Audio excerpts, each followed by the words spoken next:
जय हिंद everyone. So welcome to awakening classes. सबसे पहले आपको शिवरात्रि की हार्दिक शुभकामनाएं।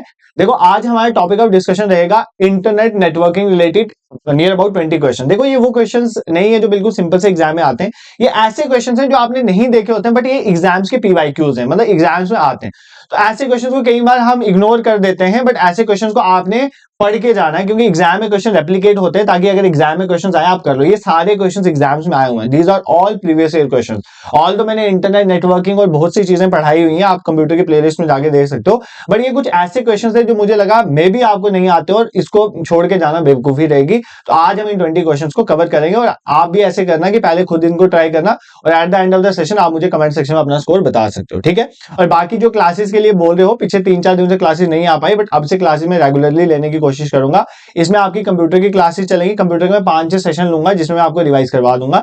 सेकंड में आपकी इंग्लिश की रिवीजन सेशन लाऊंगा अब, और करंट अफेयर्स का जो मैराथन टाइप चल रहा है वो भी कंटिन्यू रखेंगे, ठीक है। सो बिना टाइम वेस्ट करे आज की डिस्कशन को स्टार्ट करते हैं। आज का पहला क्वेश्चन रहेगा, what does IRC stands for in computer communication. तो कंप्यूटर कम्युनिकेशन में आईआरसी की फुल फॉर्म क्या होती है, ठीक है। Internet resource channel, internet rights council, internet relay chat या इंट्रानेट रिले चैट। देखो there is a difference between internet and internet, वो देखेंगे अभी। तो आईआरसी की फुल फॉर्म होती है, I hope you have tried it, इसकी फुल फॉर्म होती है इंटरनेट रिले चैट, ठीक है।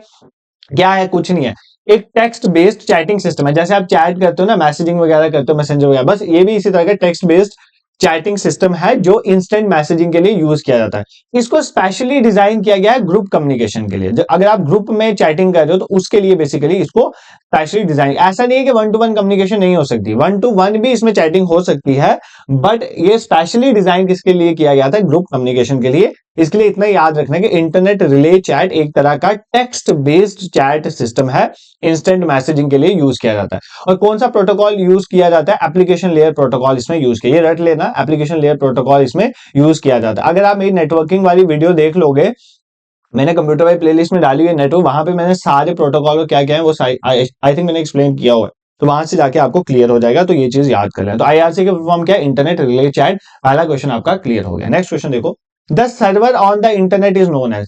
जो सर्वर इंटरनेट पे है उसको क्या बोलते हैं, जो सर्वर इंटरनेट पे है उसको क्या बोलते हैं, हमें बताना है। हब बोलते हैं, होस्ट बोलते हैं, गेटवे बोलते हैं या फायरवॉल बोलते हैं, बताओ। इंटरनेट पे जो सर्वर है उसको क्या बोला जाता है, उसको बेसिकली बोला जाता है, I hope you have tried it, host. तो ये रट लेना, जो सर्वर इंटरनेट पे होता है उसको क्या बोलते हैं, होस्ट। ऐसे क्वेश्चन एग्जाम्स में डायरेक्टली आते हैं। देखो कुछ नहीं है, एक कोई कंप्यूटर जो नेटवर्क पे काम कर रहा है ना, जो इंटरनेट नेटवर्क पे कोई भी कंप्यूटर जो काम कर रहा है उसको हम होस्ट बोल सकते हैं, ठीक है। इसमें दोनों तरह के कंप्यूटर आते हैं। एक कंप्यूटर होते हैं जिनको हम बोलते हैं क्लाइंट, ये चीज ध्यान से समझ लेना। एक होते हैं क्लाइंट, एक होते हैं सर्वर। क्या होते हैं, सर्वर। एक होता है क्लाइंट, एक होता है सर्वर। देखो कोई भी कंप्यूटर जो इंटरनेट पे काम कर रहा है उसको होस्ट बोला जाता है। इंटरनेट नेटवर्किंग पे जो भी कंप्यूटर काम कर रहा है उसको होस्ट बोला जाता है। अब होस्ट में दो आते हैं, एक होता है क्लाइंट, एक आते हैं सर्वर। क्लाइंट कौन से होते हैं, क्लाइंट वो होते हैं मतलब जो इंफॉर्मेशन मांग रहा है, दैट इज क्लाइंट। और सर्वर जो है उसको जो प्रोवाइड कर रहा है, ठीक है, जो रिक्वेस्ट कर रहा है इंफॉर्मेशन उसको बोलते हैं क्लाइंट, और जो प्रोवाइड कर रहा है इंफॉर्मेशन उसको बोलते हैं सर्वर। तो सर्वर इंफॉर्मेशन को प्रोवाइड करता है और क्लाइंट इंफॉर्मेशन को मांगता है। फॉर एग्जांपल देखो ना यार, एक ये मेन कंप्यूटर बीच में, ये 5-6 कंप्यूटर आपने ऐसे देखा होगा ना, डिफरेंट तरह के कंप्यूटर के सिस्टम के नेटवर्क्स हैं। तो ये हो गया हमारा क्लाइंट कंप्यूटर, क्योंकि इससे बेसिकली जो है ये हमारा सर्वर हो गया बीच में, ठीक है। ये सारे क्लाइंट हो गए। देखो आप क्लाइंट हो मेरे, ऐसे में बोल सकता हूं कि आप मेरे से अगर बिजनेस करते हो तो आप सब मेरे क्लाइंट्स हो, मतलब आप मेरे पास आते हो बिजनेस के लिए। तो क्लाइंट जो है वो सब इससे इंफॉर्मेशन डिमांड करते हो, सर्वर इनको इंफॉर्मेशन प्रोवाइड करता है। तो यही, या क्लाइंट हो सर्वर बोलो, जो भी कंप्यूटर जो इंटरनेट में उनको बोला जाता है होस्ट। तो ऐसे क्वेश्चन एग्जाम में आते हैं। इस क्वेश्चन को एक पेपर में जेकेएसएसबी ने ही ऐसे क्वेश्चन इसको ऐसे फ्रेम करके पूछा था, वैसा भी अगर क्वेश्चन आए तो इसका आंसर आप याद करो। कैसे पूछा था इन्होंने, जेकेएसएसबी ने एक पेपर में क्वेश्चन पूछा था, every computer on the internet is known as. अगर ऐसे पूछे एवरी कंप्यूटर ऑन द, जैसे ये पूछा server on the internet is known as host, ये पूछ सकता है एवरी कंप्यूटर, ऐसे भी पूछ सकता है computer on the internet is known as, उसका भी आंसर क्या होगा, होस्ट। तो ये रट लेना, ठीक है। These are some of the important things जो एग्जाम में पूछी जाती है, इसलिए मैं आपको पढ़ा रहा हूं। The communication protocol used by internet. Internet कौन सा प्रोटोकॉल यूज है, प्रोटोकॉल क्या होता है, सेट ऑफ रूल। जैसे मैं, आपने आर्मी का ये प्रोटोकॉल है कि इंफॉर्मेशन किसके साथ शेयर नहीं कर। प्रोटोकॉल क्या होता है, रूल्स। जैसे मेरी क्लास का ये रूल है, क्या रूल है कि आप पहले खुद क्वेश्चन को ट्राई करोगे फिर आंसर देखोगे, एक्सप्लेनेशन को सुनोगे, तो एक रूल है। इसी तरह प्रोटोकॉल्स कंप्यूटर नेटवर्किंग में भी कुछ रूल्स फॉलो होते हैं, उनको बोलते हैं प्रोटोकॉल। अब there are different types of protocols, ठीक है। अब इंटरनेट में कौन सा प्रोटोकॉल यूज होता है वो हमें बताना है, ठीक है। www is not a protocol, मतलब समझ लो internet is a kind of www, ठीक है। तो HTTP hypertext transfer protocol use होता है। TCP ट्रांसमिशन, देखो इनकी फुल फॉर्म पूछ लेता है यार, इसकी फुल फॉर्म तो आपको पता होगी ना, hyper text transfer transfer protocol, ठीक है, ये इसकी फुल फॉर्म होती है। TCP IP मतलब TCP स्टैंड फॉर ट्रांसमिशन, यार ये डायरेक्टली फुल फॉर्म्स पूछता है, transmission control protocol. IP stand for internet protocol, IP stand for internet protocol. Sir हमें आती है, आप क्यों लिख रहे हो? इसलिए लिख रहा हूं क्योंकि कुछ ऐसे भी होते हैं जिनको नहीं आती है, ठीक है, सबके लिए ये lecture. File transfer protocol, FTP is file transfer protocol. ठीक है, तो आप बताओ इसका आंसर क्या है? इंटरनेट कौन सा प्रोटोकॉल यूज करता है? ट्रांसमिशन कंट्रोल प्रोटोकॉल या इंटरनेट प्रोटोकॉल, ठीक है। ये क्या होता है? देखो ये इसको बोला जाता है standard international internet protocol. Standard internet protocol is TCP IP, मतलब ये ऐसा प्रोटोकॉल है जो इंटरनेट में यूज किया जाता है, जिसका काम है कि बेसिकली जो भी इंफॉर्मेशन जाती है वो पैकेट के फॉर्म में जाती है। तो इंफॉर्मेशन को पैकेट की फॉर्म में सेंड करना और ये इंश्योर करना कि इंफॉर्मेशन जो है वो सक्सेसफुली अपने टारगेट तक पहुंचे, मतलब जहां आप डिलीवर करना चाहते हो वहां पर पहुंचे, तो उसके लिए यूज किया जाता है TCP IC, that is known as transmission protocol control protocol या इंटरनेट प्रोटोकॉल, ठीक है। अब अगर एग्जाम में ऐसे क्वेश्चन आए ना, कई बार ऐसे क्वेश्चन पूछा जाता है कि कौन सा प्रोटोकॉल यूज किया जाता है वर्ल्ड वाइड वेब के लिए, तो आप वहां पर HTTP मार्क करोगे। ये एग्जाम में क्वेश्चन ऐसे डायरेक्टली पूछा गया है। हाइपरटेक्स्ट ट्रांसफर प्रोटोकॉल www के लिए यूज किया जाता है। ऐसे पूछे communication protocol use by internet, तो TCP ये स्टैंडर्ड प्रोटोकॉल है जो इंटरनेट में यूज होता है। ट्रांसमिशन कंट्रोल प्रोटोकॉल या इंटरनेट प्रोटोकॉल, ये आपने याद रखना है, ठीक है। अब ना अगर इतना चीज देख लिया है, देखो सिंपली मैंने आपको बताया, कंफ्यूज मत हो जाओ। जो प्रोटोकॉल इंटरनेट में स्टैंडर्ड प्रोटोकॉल यूज होता है, direct transmission control protocol, internet protocol, इसके थ्रू क्या होता है, इसके थ्रू जो भी इंफॉर्मेशन पैकेज फॉर्म में सेंड होती है और ये भी इंश्योर किया जाता है सक्सेसफुली डिलीवर हो जाए। फिर मैंने आपको बताया, इनके कुछ बता दिए नाम, TCP IP की फुल फॉर्म, HTTP की देख ली, FTP देख ली। फिर मैंने आपको बोला अगर एग्जाम में ऐसा क्वेश्चन पूछे कि वर्ल्ड वाइड वेब में कौन सा प्रोटोकॉल, तो HTTP उसका आंसर होता है, ठीक है। ऐसा क्वेश्चन एग्जाम में पूछता है। अब बहुत सारे प्रोटोकॉल, मेन 7 प्रोटोकॉल जो है यूज होते हैं, तो उनकी फुल फॉर्म पूछ रहे हैं। जैसे TCP IP मैंने आपको बता दिया, हाइपरटेक्स्ट ट्रांसफर प्रोटोकॉल के बारे में बता दिया, ऐसे पूछता है। फाइल ट्रांसफर प्रोटोकॉल भी बता दिया। एग्जाम में ऐसे पूछता है POP प्रोटोकॉल, ठीक है, POP प्रोटोकॉल, इसको बोलते हैं post office protocol, post office protocol, ये एग्जाम में क्वेश्चन पूछा गया है, ठीक है। उसके बाद ऐसा भी पूछा गया SMTP, simple mail transfer protocol, SMTP, ये तो बहुत बार पूछा गया, सिंपल मेल ट्रांसफर प्रोटोकॉल, ठीक है। Internet message access protocol, IMAP, तो ऐसे प्रोटोकॉल की फुल फॉर्म याद करो, इंटरनेट मैसेज एक्सेस प्रोटोकॉल, ठीक है, ये भी पूछ लेता है। फिर ये पूछता है यार यूडीपी पूछता है, ठीक है। यूजर डेटाग्राम प्रोटोकॉल, कौन सा? User datagram protocol, user datagram protocol, ये कुछ प्रोटोकॉल्स के नाम याद कर लें। Simple mail transfer protocol, internet message access protocol, post office protocol, ये जो यूडीपी है यूजर डेटाग्राम प्रोटोकॉल, तो ये आप कुछ याद कर सकते हो क्योंकि इनकी फुल फॉर्म डायरेक्टली एग्जाम में पूछी जाती है, ठीक है। This is clear. Moving to question number 4 in HTTPS alphabet S stand for, देखो HTTP मैंने आपको पढ़ाया था हाइपरटेक्स्ट ट्रांसफर प्रोटोकॉल, इसके साथ S लग गया तो मतलब क्या हो गया बताओ? सिक्योर हो गया, सर्वर हो गया, सिंपल हो गया, स्मार्ट हो गया। ये क्वेश्चन पूछा गया है, ये सिंपल क्वेश्चन था, आपको आता ही होगा। HTTP stand for secure, hypertext transfer protocol secure. Secure का मतलब क्या होता है? सिक्योर कुछ नहीं है, ये HTTP का सिक्योर वर्जन है। सिक्योर होने का मतलब इसमें डाटा जो है इंक्रिप्टेड फॉर्म में जाएगा, ठीक है। सिक्योर कैसे है? कोई चीज सिक्योर, देखो मैं अगर आपको अपनी ही लैंग्वेज में हिंदी में कोड देता हूं, मैं आपको ये बात बोलता हूं कि ये बात आप पर्सन A हो, ये पर्सन B है, मैं आपको एक बात सुनाता हूं हिंदी में, ठीक है, तो आपको बोलता हूं ये बी को सुना देना, ठीक है। आपको तो समझ आ गया ना वो कोड, क्योंकि आपको हिंदी आती है। बट अगर मैं ये कोड ऐसे आपको जर्मन नहीं आती तो मैं आपको जर्मन में सुना देता हूं, आपको मैं बोलता हूं यही बात जो मैंने तुझे जर्मन में बोली, ये बी को सुना देना, बट बी को जर्मन आती है तो वो समझ आएगा ना, बट आपको तो समझ नहीं ना आई, इसका मतलब ये इनक्रिप्टेड हो गया। इनक्रिप्टेड मतलब मैंने इसको उस लैंग्वेज में कन्वर्ट कर दिया जो लैंग्वेज किसी को समझ नहीं आए, ठीक है। तो बेसिकली सिक्योर में हम उसको इनक्रिप्ट कर देते हैं ताकि बीच में अगर कोई चीज है तो वो उसको समझ ना पाए। जैसे फॉर एग्जाम्पल अगर आप व्हाट्सएप चलाते हो, व्हाट्सएप में मैसेजेस में ऊपर लिखा होता है your chat is end to end encrypted, मतलब इंक्रिप्शन के थ्रू जाती है, बीच वाला कोई नहीं समझ सकता उसको, ये लिखा होता है व्हाट्सएप में, ठीक है। तो यही चीज यहाँ पे इंक्रिप्शन की है। नेक्स्ट देखो क्वेश्चन 5 क्या कहता है आपका? हाँ ये इंपॉर्टेंट है। An interconnected network exclusively used within organisation such as banking, business form etcetera that use web technologies for sharing data information internet. देखो यार कुछ नहीं है, एक आपका ऑफिस है, कोई बिजनेस है, उसके अंदर ही सारे अगर आपने कंप्यूटर जोड़े हुए हैं आपस में, नेटवर्क बनाया हुआ है, उसको क्या बोलेंगे? ये एक ही ऑफिस के अंदर की बात हो रही है, एक बैंकिंग सिस्टम के अंदर की बात हो रही है। फॉर एग्जाम्पल HDFC का अपना होगा, ICICI का अपना होगा, तो इसको क्या बोलते हैं? इंटरनेट, एक्सट्रानेट, इंट्रानेट या मॉडम, इसको बोलेंगे इंटरनेट। जब एक ऑर्गेनाइजेशन के अंदर के सारे जुड़े होते हैं ना आपस में, उसको बोलते हैं इंटर। देखो इनमें एग्जाम में क्वेश्चन पूछता है यार, डिफरेंस पूछता है इंटरनेट, इंटरनेट और एक्स्ट्रा। मैं आपको थोड़ा थोड़ा बता, देखो इंटरनेट कुछ नहीं होता, इंटरनेट एक ही सिंगल ऑर्गेनाइजेशन के अंदर, ठीक है। एक्सट्रानेट हो गया मान लो बिटवीन डिफरेंट ऑर्गेनाइजेशन, एक मान लो एक एचडीएफसी वाले हैं, ठीक है, एक आईसीआईसी वाले हैं, ठीक है, मतलब ये दो और भी मान लो जैसे पीएनबी वाले हैं, ये सारे आपस में अगर जो ऑर्गेनाइजेशन हैं डिफरेंट डिफरेंट, ये आपस में अगर नेटवर्किंग करते हैं तो दैट इज नोन एज एक्सट्रानेट, ठीक है। इंटरनेट क्या एक ही के अंदर, फॉर एग्जाम्पल एचडीएफसी के अंदर वाला एक ही ऑर्गेनाइजेशन के अंदर इज इंटरनेट, डिफरेंट ऑर्गेनाइजेशन के अंदर इज एक्सट्रानेट। और इंटरनेट क्या होता है, इंटरनेट होता है मतलब शेयरिंग इन्फॉर्मेशन अक्रॉस ग्लोब, मतलब वर्ल्ड लेवल पे आप इन्फॉर्मेशन, आप अगर मैंने इंस्टाग्राम में कोई फोटो डाली तो मैं कन्फाइन नहीं ना कि वो कहां पर, अगर मेरा प्राइवेसी नहीं है तो वो तो ग्लोब में कहीं भी जा सकता है। तो इंटरनेट मतलब अक्रॉस द ग्लोब जो जा रहा है, ठीक है। अब मुझे बताओ, एक सिंपल दिमाग लगाओ कि इनमें से कौन सा हो। देखो ये तो लार्ज डोमेन में इंटरनेट, ये दोनों ना प्राइवेट की आ जाते हैं, ये प्राइवेट इंटरनेट में आ जाते हैं, ठीक है, एक तरह का प्राइवेट इंटरनेट ही हो जाता है, ठीक है। अब मुझे बताओ इनमें से सिक्योर कौन सा होगा, कौन सा सिक्योर होगा। देखो इंटरनेट बिल्कुल भी सिक्योर नहीं है, इंटरनेट में कोई भी इसको एक्सेस कर सकता है, बट ये सिक्योर होते हैं एक्स्ट्रा नेट, और उससे भी सिक्योर इंटरनेट होता है, ठीक है। तो एग्जाम में अगर क्वेश्चन आ जाए कि कौन सा सिक्योर है, तो इंटरनेट सिक्योर है, एक्स्ट्रानेट भी सिक्योर है, इंटरनेट बिल्कुल भी सिक्योर नहीं है, ठीक है, क्योंकि आप इंफॉर्मेशन अक्रॉस द ग्लोब भेज रहे हो।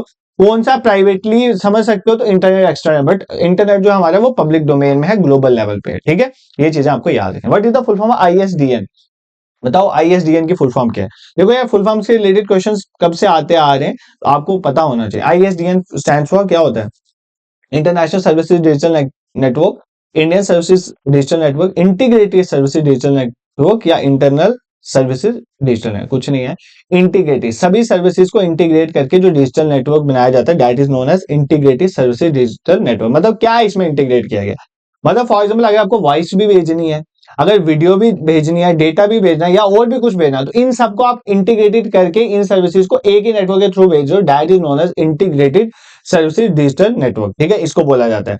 और ये किसमें बेसिकली किसके थ्रू होता है, पीएसटीएन के थ्रू, ठीक है, पब्लिक स्विच टेलीफोन नेटवर्किंग के थ्रू होता है। किसके थ्रू होता है, पब्लिक स्विच, उसमें मोस्टली इसको यूज किया जाता है, public switch telephone networking, telephone network, ठीक है, टेलीफोन नेटवर्क, ये याद कर लेना, ठीक है, इंपॉर्टेंट है। पब्लिक स्विच टेलीफोन नेटवर्क जो है पीएसटीएन में जो बेसिकली है, इसमें सर्विसेज आईएसडीएन के थ्रू जाती है, इंटीग्रेटेड सर्विसेज डिजिटल नेटवर्क के थ्रू जाती है, ठीक है। ये क्या है पीएसटीएन, पीएसटीएन मतलब हमारा एक वर्ल्ड लेवल का सिस्टम है टेलीफोन नेटवर्क का। तो PSTN is the global system of telephone network, this is clear. देखो यार एक तो आप लोग मेरे सामने नहीं हो, तो मुझे ऐसा समझ नहीं आता कि तुम्हें समझ आ रहा है नहीं आ रहा है, ऊपर से जा रहा है, क्या हो रहा है, दिस दैट, बट अपनी तरफ से चीजें। अब देखो आज का जो लेक्चर है ना, ऐसे हो कि मतलब मैं सिंपल सिंपल इंटरनेट का बता दूं ये है, वायरस ये है, दिस तो खत्म, ऐसा नहीं है, क्योंकि ये क्वेश्चंस भी एग्जाम में आ रहे हैं, तो वो एक ही चीज को, एक ही डोमेन को बार बार पढ़ते जा रहे हो, तो वो 40 क्वेश्चन तो सबके ठीक हो रहे हैं जो सिंपल आ रहे हैं, तो वो जो ऊपर वाले क्वेश्चन हैं जहां पे प्रॉब्लम आ रही है वो हम कर ही नहीं। और मानो इस बात को कि ये क्वेश्चन मैं देख रहा था, जब एनालाइज किए पीछे पेपर्स, ऐसे क्वेश्चंस बार बार रेप्लिकेट हो रहे हैं, सेम डिटो क्वेश्चंस रेप्लिकेट हो रहे हैं, तो क्यों ना एक बार उनको दिमाग में फिक्स कर लें। तो अगर फिक्स हो जाएंगे, कल क्वेश्चन आएगा तो आप एग्जाम, ऑप्शंस भी रेप्लिकेट हो रहे हैं एग्जाम्स में, ठीक है, तो इनको इग्नोर मत करना। नेक्स्ट देखो, internet data is broken up, ये क्वेश्चन भी आया होगा। अब ये क्वेश्चन किसको मतलब समझ थी, इंटरनेट डेटा जो है उसको मैंने आपको बोला डेटा पैकेट्स की फॉर्म में जाता है, जो भी इंटरनेट में इंफॉर्मेशन जाती है वो पैकेट की फॉर्म में जाती है, ठीक है। अब वो फिक्स लेंथ पैकेट होते हैं, वेरिएबल लेंथ होते हैं, नॉट पैकेटाइज्ड होते हैं, 64 बाइट्स पैकेट होते हैं। देखो अगर आपने कभी इंटरनेट में कोई एक, फॉर एग्जांपल आप कोई एक फोटो खोलते हो ना इंटरनेट में, फॉर एग्जांपल इंस्टाग्राम ही मान लो, इंस्टाग्राम में आप कोई फोटो देख रहे हो अपने किसी चहीते का, जब आप फोटो देख रहे होते हैं, फॉर एग्जांपल वो फोटो लोड होने में टाइम लगाता है, तो आपने देखा होगा वो फोटो इधर से खुला, थोड़ा इधर से खुला, इधर से खुला, मतलब ऐसे ऐसे खुलता है ना, और पूरी इमेज क्लियर आती है। इसका मतलब वो इन्फॉर्मेशन आपके पैकेट्स की फॉर्म में थी, एक एक पैकेट खुलता है, इतना तो आपको समझता है कि इन्फॉर्मेशन पैकेट की फॉर्म में जाती है। और जो वो पैकेट्स होते हैं ना, उनकी कोई फिक्स्ड लेंथ नहीं होती, वो वेरिएबल लेंथ पैकेट्स होते हैं, ये चीज याद कर लें। तो इंटरनेट में जो भी डेटा जाता है, पहली बात वो पैकेट्स की फॉर्म में जाता है, ठीक है। पैकेज क्या होता है, एक लार्ज मैसेज का स्मॉल सा सेगमेंट हो, यही स्मॉल स्मॉल सेगमेंट कंबाइन करता है और एक बड़ा पैकेट बनता है जो हमें दिखता है। तो वो जो बेसिकली हमारे पास पैकेट्स होते हैं उनकी वेरिएबल लेंथ होती है, उनकी लेंथ फिक्स है, वेरिएबल मतलब चेंज, ठीक है। ये चीज आपको पता है, इसमें कुछ इतना बताने वाला नहीं है। नेक्स्ट क्वेश्चन में 8 में मूव करते हैं। क्वेश्चन में 8 का कहता है website is a collection of, website किसकी कलेक्शन, वेबसाइट में क्या क्या हो सकता है बताओ। वेबसाइट क्या होता है, website is a collection of web pages, website किसकी कलेक्शन होती है? Web page. मतलब फॉर एग्जांपल जैसे मैं पेज पे जोड़ के एक नोटबुक बना दूं, इसी तरह इंटरनेट में वेब पेजेस को जोड़ जोड़ के, मतलब आप सॉफ्ट पेजेस को जोड़ जोड़ के जो बनती है वो वेबसाइट बनती है। उसका एक कॉमन डोमेन होता है, बस इतना याद कर लो। कॉमन डोमेन होता है मतलब उसकी एक डोमेन होता है जिसकी तरफ से उसको आइडेंटिफाई किया जाता है, ठीक है। और वो एक वेब सर्वर पे काम करती है, ठीक है। सर्वर तो चाहिए ना काम करने के लिए। तो ये अब मुझे एक चीज बताओ, क्या आप किसी वेबसाइट में जाते हो, वहां पर सिर्फ आपको क्या HTML के डॉक्यूमेंट दिखते हैं, या सिर्फ खाली ग्राफिक फाइल्स दिखते हैं, ऑडियो वीडियो सब कुछ दिखता है ना यार। अगर आप सपोज करो, आप एक वेबसाइट है, awakeningclasses.in, ठीक है। आप उस वेबसाइट पे जाओ, आपको वहां पे मॉक टेस्ट मिल रहे हैं, ठीक है, मॉक टेस्ट मिल रहे हैं। साथ में वहां पर मैंने यूट्यूब के लिंक्स भी डाले हुए हैं, ठीक है। फेसबुक के लिंक्स भी है, वहां पर डायरेक्टली एक मेरी वीडियो भी अपलोडेड है, जहां पे मैंने आपको बताया तैयारी वैयारी कैसे करनी है, वो भी अपलोडेड है। ऑडियोज भी हो सकती हैं, आप सब कुछ डाल सकते हो। तो इसका answer all of the above, ठीक है। तो कुछ भी आ सकता है वेबसाइट में। तो बाकी यहां से मैं आपको एक चीज बताऊं, जितने भी बच्चे जूनियर असिस्टेंट की प्रिपरेशन कर रहे हैं, साथ में ये भी सुन लो। तो अगर आपको मॉक टेस्ट देना है, प्रिपरेशन को अपनी बूस्ट करना है, और अगर आपको लग रहा है कहीं कहीं दिक्कत आ रही है, तो सिंपली गूगल में awakeningclasses.in सर्च करो। वहां पर आपको जूनियर असिस्टेंट हाई कोर्ट के टेस्ट मिल जाएंगे जस्ट 79 रुपीज में। देखो मैं इसलिए बता रहा हूँ क्योंकि मैंने टेस्ट आपके वेलफेयर के लिए बनाए थे। 14 टेस्ट वहां पे मैंने डाले हैं, जिसमें सेक्शनल भी है और फुल लाइन टेस्ट भी है। तो आप उन टेस्ट को दो जाके, वो बिल्कुल एग्जाम ओरिएंटेड टेस्ट है, आपको बहुत हेल्प मिलेगी, ठीक है। बाकी आप वहां पर जाके देख सकते हो। नेक्स्ट देखो, और अगर आपको OMR बेस्ड टेस्ट की जरूरत है इन फ्यूचर, तो आप मुझे बता सकते हो, मैं करने की कोशिश करूंगा। लास्ट अब थोड़ा ही टाइम बचा है, आई विल ट्राई कि हो जाएगा। नेक्स्ट देखो, question number 9, which among these is not a web browser. इनमें से हाँ यार, ऐसे क्वेश्चन आते हैं, इनमें से कौन सा वेब ब्राउजर है, इसमें से कौन सा सॉफ्टवेयर है, इसमें से कौन सा ईमेल प्रोवाइडर है, इसमें से कौन सा ये है। तो ये सब आप पढ़ के, वायरस है, एंटीवायरस है। Which among these is not a web browser, इनमें से कौन सा वेब ब्राउजर नहीं है, ठीक है। Chrome is a web browser, Microsoft Edge is a web browser, जो है नेट सर्वर भी एक वेब ब्राउजर है ना। But Oracle is not a web browser, not पूछा, ओरेकल कोई वेब ब्राउजर नहीं है। ओरेकल क्या, ओरेकल डेटाबेस मैनेजमेंट सिस्टम है, DBMS है, DBMS। जैसे आपका माइक्रोसॉफ्ट एक्सेस है ना, एक डेटाबेस मैनेजमेंट सिस्टम, इसी तरह ओरेकल भी है। नेट सर्व हो गया, ये सब वेब ब्राउजर में आते हैं, ठीक है। देखो ये चीजें आपको पता होना चाहिए, कौन सा क्या है कौन सा नहीं, क्योंकि इसके रिलेटेड एग्जाम में क्वेश्चन आते हैं, और अगर आपको नहीं पता फिर वहां पे दिक्कत हो जाती है। ये याद कर लो कि कौन सा क्या है कौन सा नहीं है, ठीक है। ये मैंने हर लेक्चर में आपने पढ़ाया हुआ है, कौन सा वेब ब्राउजर है कौन सा है। देखो अगर आपको दिक्कत आ रही है ना कंप्यूटर में, मैं आपको बोलता हूँ सिर्फ आपने YouTube में जाना, कहीं और तो मैं पढ़ाता नहीं हूँ, कंप्यूटर वाली प्लेलिस्ट में जाना। जितने लेक्चर्स हैं ना सब लगा दो, ठीक है। जितने लेक्चर्स हैं सब लगा दो, मैं कहता हूं आपका एग्जाम बहुत अच्छा जाएगा, ठीक है। ये मैं अश्योर कर सकता हूं। नेक्स्ट क्वेश्चन देखो, what does the acromion GPT is stand for? Chat GPT. Chat GPT में जीपीटी की फुल फॉर्म क्या है? पहली बात तो चैट जीपीटी को बनाया किसने है, ये याद कर लो। ओपन एआई ने। किसने बनाया? ओपन एआई ने। ये क्वेश्चन भी पूछा गया, चैट जीपीटी को किसने बनाया? ओपन एआई ने। अब चैट जीपीटी में जीपीटी की फुल फॉर्म क्या होती है हमें बताना है, ठीक है। Generative pre train transformer, generative programming transmission, general pre train transformer, या जनरल पर्पस टेक्नोलॉजी। कुछ नहीं होता, जनरेटिव प्री ट्रेन ट्रांसफर, मतलब इसको पहले से ट्रेन किया गया, मतलब पहले से इंफॉर्मेशन फीड है, और इंफॉर्मेशन के बेसिस में आप इससे कुछ भी पूछो, चैट जीपीटी से आंसर आ जाता है, ठीक है। गूगल को अटैच कर करके सब जगह से इंफॉर्मेशन यहाँ पर डाली गई है, ठीक है। नेक्स्ट देखो, विच आर द फॉलोइंग, इसकी फुल फॉर्म अच्छे से याद कर लें जीपीटी की। Which are the following icon is used to add an attachment to an email. देखो जब आप ईमेल करते हो किसी को, तो फॉर एग्जांपल आपने ईमेल में कोई मैसेज लिखा, अगर आपने कभी ईमेल करी, अगर आपने उसके साथ अटैचमेंट डालने, कोई डॉक्यूमेंट डालना है कुछ, उसमें आप कौन से किसको दबाते हो? देखो आपको इनका नाम तो नहीं पता होगा, बट आपको ये वाला सिंबल जरूर पता होगा। एक ऐसा सिंबल आता है ना, ऐसा इस तरह का सिंबल होता है, ये ऐसा कोई सिंबल होता है, ठीक है।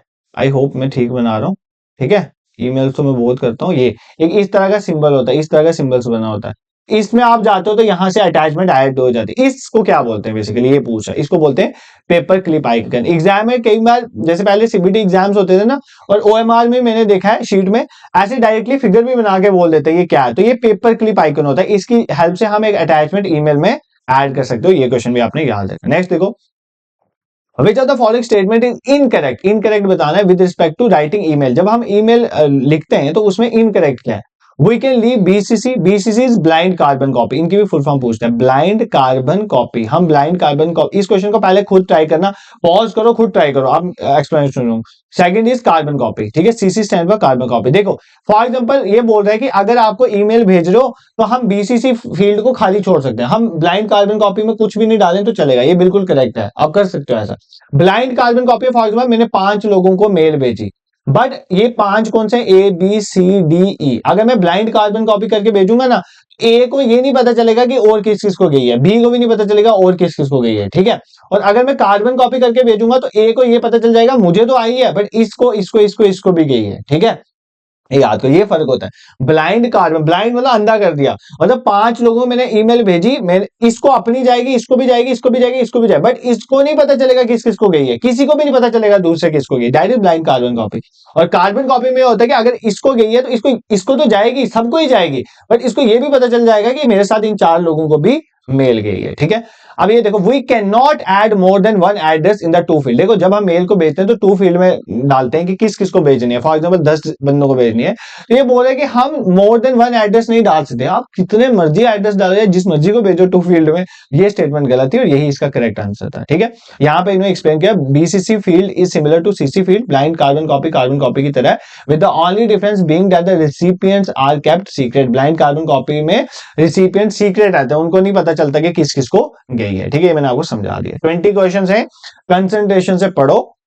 काफी दिनों से आपके मैसेज आए थे क्लासेस नहीं आ रही हैं, अब मैंने सोच लिया कि क्लासेस अब मैं ऑलमोस्ट एवरी डे डालूंगा, ठीक है, और हर तरह से आपको रिवाइज करवाने की कोशिश करूंगा। नेक्स्ट देखो question number 13, which of the following is a type of internet connection that use telephone line. हाँ, कौन सा इंटरनेट कनेक्शन जो टेलीफोन लाइंस के थ्रू आप इंटरनेट भेज सकते हो, बताओ कौन सा ऐसा इंटरनेट कनेक्शन है, उसकी एक टाइप है जिसमें आप इंटरनेट किसके, टेलीफोन लाइन के थ्रू भेजते हो।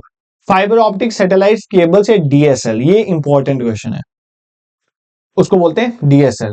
क्या बोलते हैं, डिजिटल सब्सक्राइबर लाइन। क्या, डिजिटल सब्सक्राइबर, पहले यही चलता है, अभी भी कुछ एरियाज में चलता है डिजिटल सब्सक्राइबर लाइन, जहां पे रिमोट एरिया में अगर हमने टेलीफोन लाइंस बिछाए तो उसके थ्रू ही हम भेज देते हैं इंटरनेट, डिजिटल सब्सक्राइबर लाइन, याद कर लेना।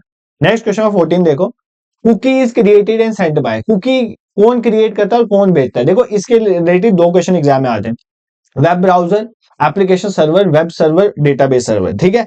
अगर आपको एग्जाम में पूछे कि कुकी जो है वो स्टोर कहां पे होता है, कुकी को स्टोर और मैनेज कौन करता है, स्टोर और मैनेज कौन करता है, अगर एग्जाम में ये क्वेश्चन पूछे तो आप वेब ब्राउजर लगाओगे, क्योंकि एक सॉफ्टवेयर में स्टोर होगा। और इसको क्रिएट और सेंड कौन करता है, तो उसका आंसर है वेब सर्वर, ठीक है। कुछ नहीं है यार, इसका आंसर ये था। देखो कुकी, पहले कुकी है क्या चीज है, देखो कुकी बिस्किट नहीं है आपका खाने वाला, ठीक है। कुकी क्या है, कुकी कुछ नहीं है, कुकी वेबसाइट या वेब सर्वर आप बोल सकते हो। वो क्या करती है, आपको बार बार कुछ टेक्स्ट भेजती है, ठीक है। किसके बेसिस में, आपकी ब्राउजिंग हिस्ट्री के बेसिस में। फॉर एग्जांपल आप, उसको पता चल जाता है कि एक वेबसाइट पे आप काम करें तो वेबसाइट को पता चल जाता है आपकी टेस्ट क्या है।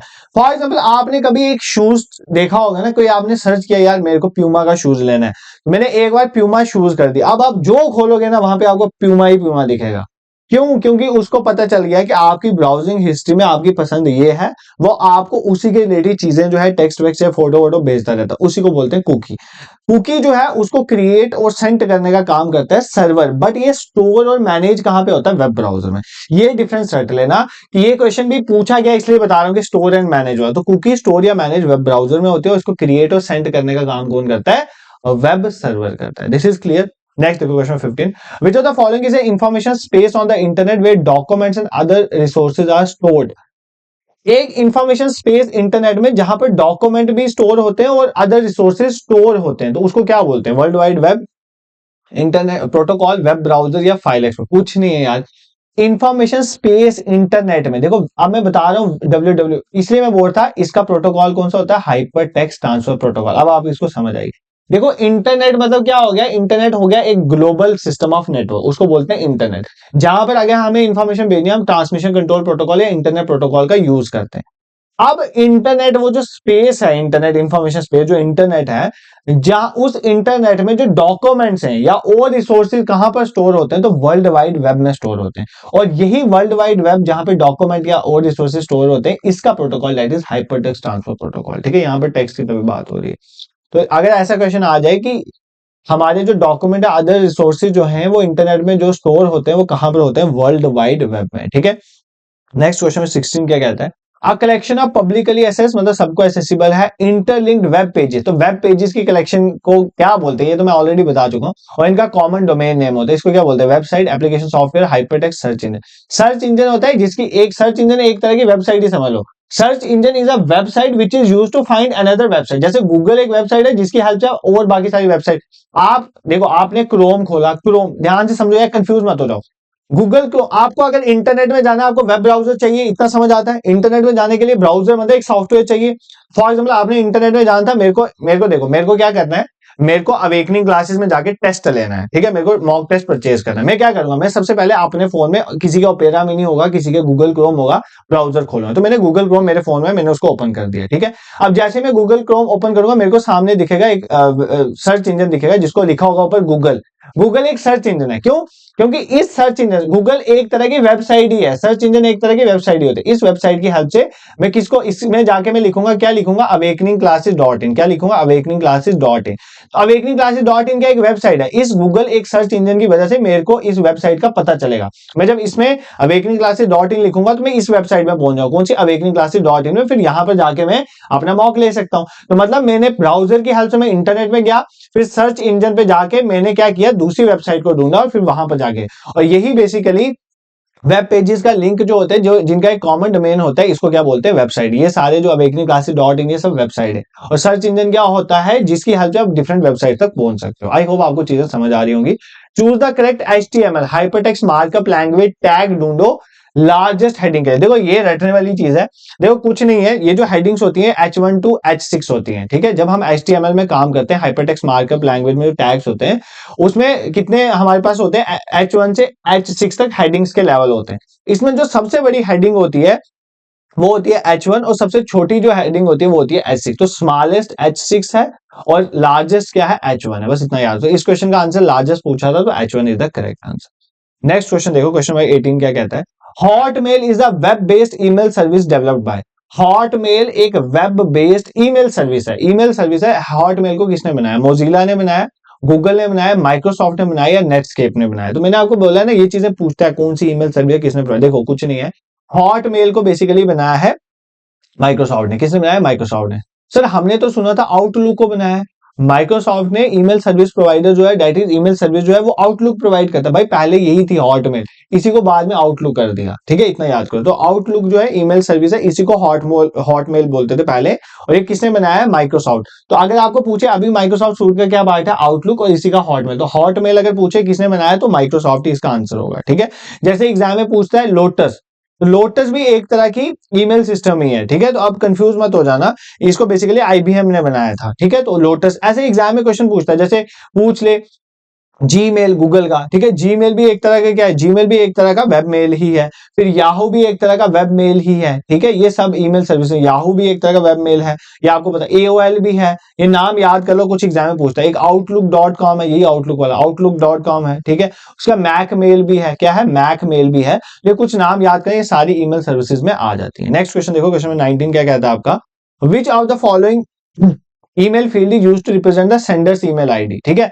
सेंडर्स भेजने वाले, रिसीवर नहीं, सेंडर्स जो भेजने वाला, उसकी ईमेल आईडी, मेल आईडी कहां पे आती है, टू। देखो टू में आप वो पर्सन की मेल आईडी डालते हो जिनको आपको भेजना है। फॉर एग्जांपल मैंने ABCD को भेजना है, तो वो टू में आएगा। सी तो समझ गया आप, carbon copy, BCC blind carbon copy. From पता क्या होता है, फ्रॉम होता है सेंडर, कौन है, मतलब जो मैं भेज रहा हूं, यहां पर मेरी आईडी आएगी, ठीक है। तो फ्रॉम में सेंडर की आती है। कभी एक बार ना, अगर आपको पेपर में ईमेल के क्वेश्चन आते हैं, आप एक बार किसी को ईमेल करके देखो, वहीं पर आपको सब समझ आ जाएगा।